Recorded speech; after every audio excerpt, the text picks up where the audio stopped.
Welcome everyone to Wizards Outlook. We got Cardell Dudley Jr. With us tonight on Wilson Tarpe Jr. Now, look, the Washington Wizards, the front end of a back-to-back tonight, taking on the Minnesota Timberwolves. They fell 118 to 107. They play the Utah Jazz tomorrow night. Cardell, you were in the arena. Your thoughts on this one as we saw Anthony Edwards and company close out the Wizards? Yeah, I think they lost the game in the third quarter. That's where Minnesota kind of, built their cushion, so to speak. Uh, they outscored them 33-19, but they held the Wizards, who was shooting well in the first half, to 36% shooting from the field, turned them over 5 times, and rebounded them 12-8. But meanwhile, they shot 59% from the field and only turned it over twice. And that was the cushion that they needed to win the game. In the fourth quarter, they pretty much just held serve on a cushion that they built in the third, all the way through to the reserves kind of came in and finished the game. It was some. I give the Wizards credit, man. They competed. They competed with one of the best teams in the league, the best defensive team in the league. But the defense is what was the difference. It wasn't great. It wasn't as great as we become accustomed to seeing Minnesota play for a full game, but they had their spurts where they were swarming. And obviously, Mike Conley not being out here is a big deal. It's a big part of it. But that was they put it together when they needed to pull out a win. A double by double and win by double digits. You know what I mean? Also, they won the points in the paint 60-50. Minnesota did. Punished them on second chance points 19-9, but Minnesota turned Washington over 21 times and scored 32 points off of 21 Washington turnovers. And also another thing to look at that's just outstanding on Minnesota's behalf is without Mike Conley, Nickeil Alexander-Walker and Anthony Edwards, Slow-Mo, a little bit of Naz Reid and Karl Towns, they had a ball handler duties by committee, so to speak, but mostly Nickeil Alexander-Walker and Jordan McLaughlin. Can't forget about him. Jordan McLaughlin, Nickeil Alexander-Walker, and obviously Anthony Edwards. They only turned the ball over in the game 7 times, and which only allowed Washington to score 4 points off of those turnovers. That's just remarkable, efficient basketball, man. You know what I mean? And this was on a night where, honestly, Minnesota, they missed a lot of layups. A lot of layups. They shot 42% from the field. They didn't shoot the ball well. They shot 28% from deep. They missed a lot of layups, a lot of gimmies, and they didn't hit the three. What saved them and allowed them to win by double digits, their defense, rebounding, and they didn't turn the ball over. And their defense turned them over, and they got out and got easy baskets. It's as simple as that, man. So that's what we got to put them in the mix. That's what championship caliber teams do. They find ways to beat you. And if you keep giving them ways to beat you, they'll take it and knock you out, man. That's basically what they did, man. So I give the Wizards credit, man. They came to play. This ain't the typical, Wizards, like they came in here, kind of play down in competition. They came here to obviously, right the ship from the ugly loss that they had the other night in Charlotte when Karl Towns had 62. And they lost the game. They came here a little, focused, even though Washington kind of jumped on them quickly with 4 run, and Chris Finch called the timeout. Frustrated clearly with the transition defense that Washington was able to get 2 quick baskets like that. Then they locked in and put it together, so to speak, at least defensively. And then this is why this team has a chance. On the night where their offense wasn't going, where they wasn't efficient scoring the ball, their defense more than held it down. It created a lot of offense for them, man. That's why they were able to pull out this win. Yeah, for me, that was the part I think that stood out the most there in the game was the turnovers. 32 points, 32-4.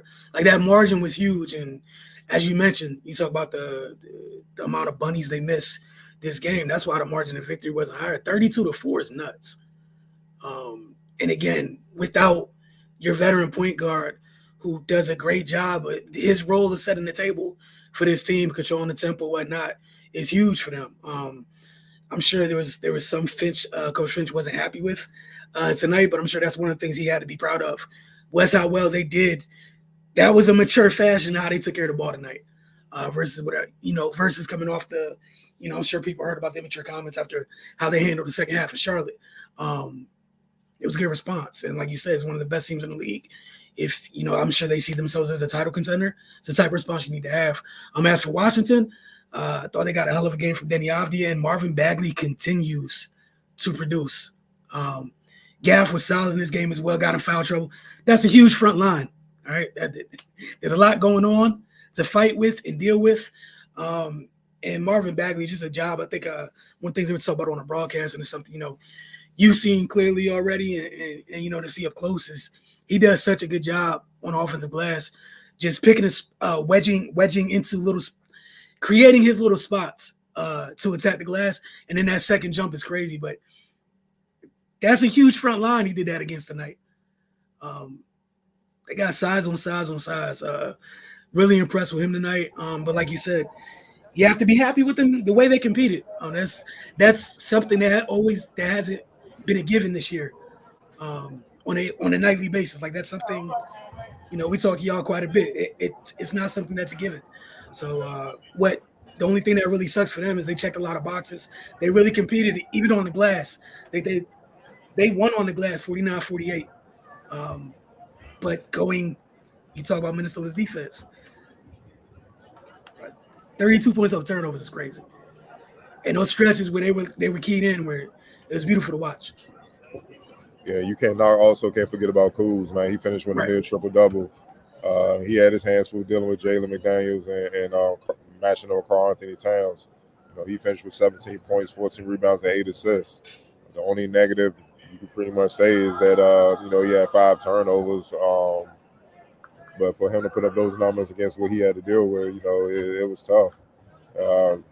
Jordan Poole, hey man, he ran into Nickeil Alexander-Walker and Anthony Edwards. That's what they do. They make dudes disappear.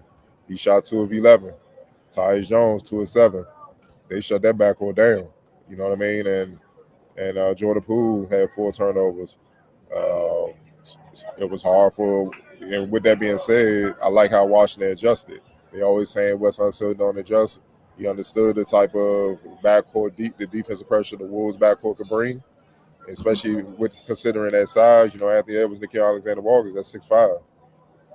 They both bigger than Tyus Jones and Jordan Poole and more athletic. You know what I'm saying? So, that's problem. So what he do? Run the offense through Denny and Kuz a lot more.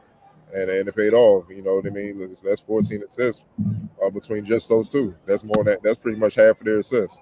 So that allowed them to get some some good efficient stretches from their offense, so to speak, outside that third quarter. And that's why they were able to hang in the game, man. Got to give them credit. For sure. I appreciate you bringing up Kuz. As you said, big night from both of those guys, because we had a couple nights when they were lacking in production in terms of Kuz and Denny. Together tonight is a night both deserve more than enough praise for what they did. Minnesota's tough. The other thing to walk away from this game, that's a tough group. Player of the game. Yeah.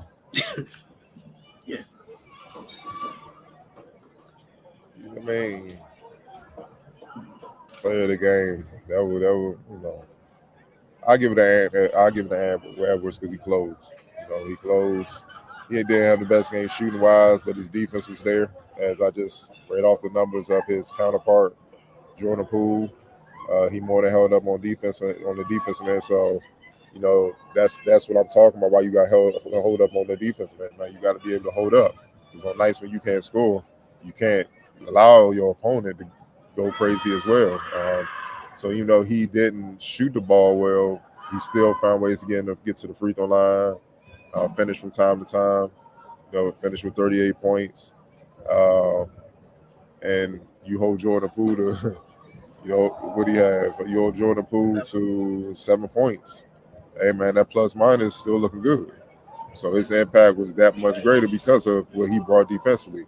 And that was a big reason why they were able to pull off the game, because as many layups as they were missing, if Jordan Poole would have got heated up, it could have been a different game easily. So, gotta give him credit where it's due. Plus, he closed. X Factor. Man, there's so many ways you can go with that. I'm gonna give Rudy Gobert some love, man. 19 points, 16 rebounds, 4 blocks, 7 of 11 shooting, 5 or 6 from the free throw line. Uh, they felt his presence. We've seen it a lot since we've been covering the Wizards, man. Dudes talk all this trash. You see it on social media. They talk all this trash about Rudy Gobert, all that. Some players sneak dissing fans and all that. But when we come to the game, whenever he's around, it's a lot of pump faking. Or it's a lot of I'm just going to dribble out the paint and see what's out here. A lot of avoiding. That's the impact. And when you got them boys swarming, Jaden McDaniels and Ant, and Q Alexander Walker, and them boys, Naz Reid and Towns and all, they just swarming and flying around and all that. He just waiting. If any of y'all even break free, man, it ain't nothing down here either. And that's what it was. You know what I mean? So you gotta give him credit, man. His defensive, just his defensive impact, whether he's blocking shots or altering shots, or just his presence when people want to drive and they realize he's in there. They're fully aware. You know what I mean? And then on off had a monster double. You know what I mean? On top of that, gave you offense, gave you boards. Yeah, man. I know Bagley did his thing off the bench. Gafford, but he pretty much was battling both of them by himself, and he still got it done. So you got to give him the X factor for me. Yeah, the biggest part, what you said, was his presence. How many times, just offhand, can you think of the night when Wizards players got to maybe they got past their man, if they got past their man, got to the elbow, and we saw travel calls. You got stuck. You get past Ant or Jaden, there's no going back. Damn sure ain't going forward. You just stuck. There's not even enough room where you can get your feet up underneath you to try a fadeaway. That's a block. Floater, that's a block. Your feet are stopped. You're dead. A lot of pump faking. They're gonna need chiropractors to fix their backs. It was just a lot of that looking like Barkley when the athleticism went his last few years in Houston. That's how they was pump faking, man. And that's what his presence brings, man. You gotta respect it because he will send it back. He to me, he had probably the hustle play of the game. Edward lost control of the ball, and Bagley recovered, and they sprinted, and Gobert ran him down, blocked it, saved the possession. You see what I'm saying? Those are the little things where you realize, all right, this team's serious about winning games. They're serious about winning. Because most teams, when you hustle for that, go ahead and get that we up. Full quarter, man, whatever. That's just one basket. But he realized, Washington wasn't going away. We have to put them away. So I'm going to hustle to get back, do what I do, and block the shot. And my team going to see me doing that. There's no excuse for all these youngins out here and all that, for them not to keep flying around until the clock reaches 0 and we're up. And that's that set the tempo right there. That's leadership. Those are the little things that fans and people who just look for any reason to throw shade on any damn body don't look at. And then that's the value of having Rudy Gobert on your team. Yeah, that's a 7-1 center tracking somebody down in transition. To not only alter and block, he's there. We were just talking about his presence in the half court. What are the options? What are you thinking of with? Right, he can reach you from wherever he is. All right, it's the front end of the back-to-back. They play Utah tomorrow night. So we'll see how that goes. That said, get to some of these comments. Michael Kirksey kicked it off with Dog. I said, great pickup. He's been a double-double every game. He played with us talking about the production of Marvin Back. Oh, yeah, man. He's earning his keep. Man. He's always been talented. He just finally found a place where they can just let him rock. Let him be. Sometimes that's what you need as a player, man. A lot of times, and I hate this about a lot of coaches, they try to fit players into a system instead of creating a system where all the players can benefit from. You know what I'm saying? You got to recognize their abilities and their strengths and build a system where they can maximize those abilities and strengths. And then their weaknesses over time, help them develop those weaknesses so they can try to eliminate as many weaknesses as possible as they continue to grow and get better. This Marvin Bagley we're seeing, it's not really nothing new outside just obviously experience, being in the league a few years, being more physically mature, mentally mature, and all that. That's pretty much it. His game been the same. This Marvin Bagley I saw in high school, EYBL, New York and Hampton. You know what I'm saying? This is what made him the number one player in the country. You know what I'm saying? Lefty can score from all three levels, post athletic, can move, can defend multiple positions, rebound. Um, he can impact the game in a lot of ways, man. And I like that he's doing the dirty work. Like, it's not just points. He in there getting boards. Like, man, you get 15 boards, you hooping, man. That's big boy numbers. You know what I'm saying? So you in there, and especially like you said against Minnesota, it's a bunch of footers down there. Like Jalen McDaniels is literally about 6'11". I saw him walk past towns, and they pretty much the same height. You know what I'm saying? So, and he moving like a 6-foot guard. So it's just hell to deal with them. You know what I mean? So they're extremely athletic. They move well. I'm talking about Minnesota. So for him to be able to pull down the boards he did and get the production he did, considering he's playing a 5, and as soon as he turn around, Gobert there or Towns there or somebody, or Naz Reid, yeah, he got it in him. He definitely got it in him. So just be consistent. All right, these are good. I'm gonna put these two together. Area 11T said, I know they lost, but shout out to Denny tonight. He was going at it with the Ant tonight for a minute. Showed he got some dog in him. Yeah. Also, Bagley and Kuz showed up tonight too. For sure. I love the back and forth between Ant and Denny in the first half. I saw one play. Denny, they called a foul. It was like a left hand layup. Denny was like telling the rest, like, man, I ain't fouled him at all. And you can tell Ant pretty much like, yeah, that's the only way you're gonna be able to stop me. It was like that. They just had words. But at the end of the day, you can go back and forth with people, but you gotta understand who you're dealing with. And Ant got him back at the end. One layup, man, he bodied Kuz, and Kuz fell out of bounds. That's a 6'4", 6'5" guard bodying your 6'9", 6'10" forward, knocking him out of bounds. And the other one, he just blew past Denny, scored the lay-in, and there was nothing to be said. That was game time. You know what I mean? So he got the bragging rights. He got the last laugh, man. So, it is what it is, man. But I enjoy the competition, man. All right, the last thing we had was a question. Do you make Bags your starter or go get a bigger, better player, hopefully a defender, if possible? I mean, they need so much. I don't know if you make him your starter because, Gafford been here. You got to pay respects, but I think they just trying anything. And who you going to start him over? Well, Gafford. If you go that route,